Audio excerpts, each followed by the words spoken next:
Hello friends, जय Jagannath. Sasmita कुक्सपर्ट channel रे आपण मानकु स्वागत करूची। आ 2 दिन पर आमर गणेश पूजा, तो प्रभु गणेश पई आज आमे तांको प्रिय मोदक प्रस्तुत करिबा।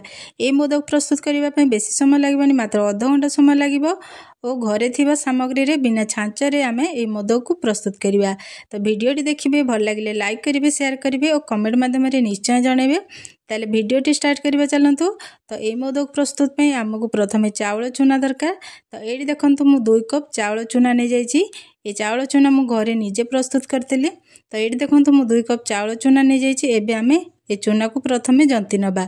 तो सेथि पे देखंतु मु गोटे कड़े गरम करी रखिची। कड़े भी गरम हो जाईची। एबे आमे गोटे कप पानी दे दबा। तो एडी मु जो कप रे 2 कप चूना नैथिली, सेही कप रे मु गोटे कप पानी नैची। ओ स्वाद अनुसार लूण पके आमे पानी को फुटै नबा। एडी हमर पानी भी फुटी जाइए। एबे आमे सब चूना को पके जंती नबा। तो ये देखंतु मु सब चूना को पके देइची। सब चूना को पके साला परे आमे एमती पिठा पातिया ताको टिके खेले नबा, जा फल रे हमर चूनाटा भीतर पटु भलसे सिझी नबो।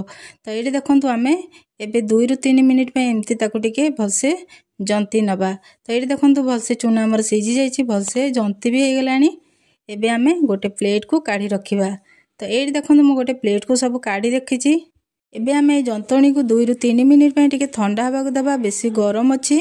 तो देखंतु एठी हमर 2 रु 3 मिनिट हे जाइछि। एबे आमे अल्प टिके उषुम पानी नै ताको छिंची भलसे में चकटी नबा। तो ये देखंतु मु अल्प टिके पानी छिंची देइछि। तापर हाथ रे एमती प्रेस करी आमे जंतणी को भलसे चकट नबा। तो ये देखंतु हमर जंतणीटा भलसे चकट हे जाइछि, हाथ को भी बहुत नरम लागुछि। एबे 10 मिनिट पे कवर करिके छाड़िबा। ता भीतर आमे पूरा तयारी करनबा। तो पूरा बनेबा पे देखंतु मु गोटे कड़े नै जाइछि ओ फाळे नडिया को कोरिके रखि देइथिली गोटे प्लास्टिक गिना रे गोटे गिना। तो एठी मु नडिया पूरा नै जाइछि। एबे आमे चीनी दे दबा। तो जो प्लास्टिक गिना रे मु गोटे गिना नडिया नैथिली, सेइथिरे अधा मु चीनी दे देइछि। तो एठी आपण माने चाहिले गुड़ नै पारिबे।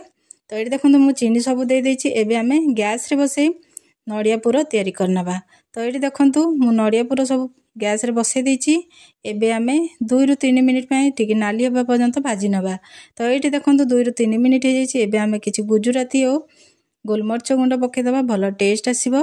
तो एठी देखंतु हमर नडिया पूरा हे जाइछि। एबे आमे किछि काजू गुंड को भाजी के रखिथिले ताकू पके दबा। तो एठी देखंतु मु पके देइछि। एबे हमर पूरा प्रस्तुत हे जाइछि। एबे आमे हमर मोदक तयारी करिबा। तो एठी देखंतु हमर जंतणटा टिके हार्ड हे जाइछि। ए जंतणी को आउ टिके आमे एमती भलसे हाथ रे चक्कर नबा। तो ये देखंतु चक्कर दला परे पूरा नरम हे जाइछि जंतणटी। एबे आमे छोट छोट गुळा तयारी करनबा। तो ये देखंतु मु केमती छोट छोट गुळा कर नैछि। गुळा को आमे एमती हाथ रे प्रेस करिकि टिके भलसे आउ टिके एमती ताको चक्कर नबा। तो ये देखंतु गुळा तयारी हे जाइछि। एबे सेही गुळा को आमे छोट छोट गिना तयारी करनबा। तो वीडियो रे देखि पारथि मु केमती गिना तयारी करछि। एबे आमे सेथिरे पूरा दबा। तो ये देखंतु मु पूरा दे देइछि। पूरा दे सारला परे आमे एमती ताकू चारि पटरु मोड़ी गोटे मोदक रो शेप दे दबा। एठी आपण माने देखि पारथबे केमती मु ताकू गोटे मोदक रो शेप दे देइछि। बिना छांचर भी हमर मोदक भलसे तयारी हे पारुछि। तो देखंतु एई भली भाबे आमे सब जाको जंतणी रे एमती गोटे गोटे करी मोदक तयारी करनबा। तो एठी देखंतु हमर सब जाको मोदक प्रस्तुत हे जाइछि। तो एठी देखंतु केते बढ़िया हमर मोदक गुडा हे जाइछि, प्रस्तुत हे जाइछि। एबे आमे ए मोदक सब को सिझै नबा। तो सेति पे हमर गोटे छांच दरकार। तो एठी देखंतु मु गोटे इडली छांच नै जाइछि। आम छांच रे 3टी प्लेट अछि। तो सब जाको मु मोदक को एथरे देई ताकू 10 मिनिट पे सिझै नबा। तो एठी देखंतु मु सब प्लेट रे मोदक सब दे देइछि। एपटे मोर पानी भी गरम हे जाइछि। एबे आमे मोदक सब को देई दबा। तो एठी देखंतु मु प्रथम प्लेटटा दे देइछि। तो एई प्रोसेस रे आमे सब जाको मोदक को एमती छांच सब देई दबा। तो एठी देखंतु मु देई देइछि सब जाको छांच को। एठी एई प्रोसेस रे निश्चय थरे मोदक प्रस्तुत करंतु ओ प्रभु गणेशଙ୍କ पाखरे भोग लगांतु। तो एठी देखंतु हमर मोदक सब आमे दे देइछु छांच रे। एबे आमे 10 मिनिट पे कवर करी ताकू सिझै नबा। तो एठी देखंतु हमर 10 मिनिट भी हे जाइछि। एबे देखि नबा हमर मोदक भलसे सिझिछि कि नै। तो एठी मु कवरटा को काढी रखुछि। एबे देखिबा हमर मोदक भलसे सिझिछि कि नै। तो एठी देखंतु हमर मोदक भलसे सिझि जाइछि, हाथ को भी लागुनी, बहुत स्मूथ लागुछि हाथ को। एबे आमे गोटे प्लेट को काढिया। तो एठी देखंतु आमे प्लेट को एबे काढी रखुछि सब। तो ए प्रोसेस रे निश्चय थरे बनांतु। देखंतु केते बढ़िया देखा जाउछि बिना छांचर मोदक। आशा करुँच मो भिडियोटी आपको निश्चय भल लगी।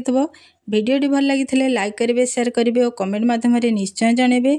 आउ जदि मो चैनल नुआ अच्छा प्लीज सब्सक्राइब करने आ पाखे थिबा बेल आइकन को प्रेस करने जहाँफल आपण मैंने मु जितेबाला भी नुआ नुआ वीडियो पकेबी आपण मैंने प्रथमे देखिपारे। तो आउ गोटे वीडियो सहित आपण मान सहित देखा से पर्यंत रोची। नमस्कार, जय जगन्नाथ।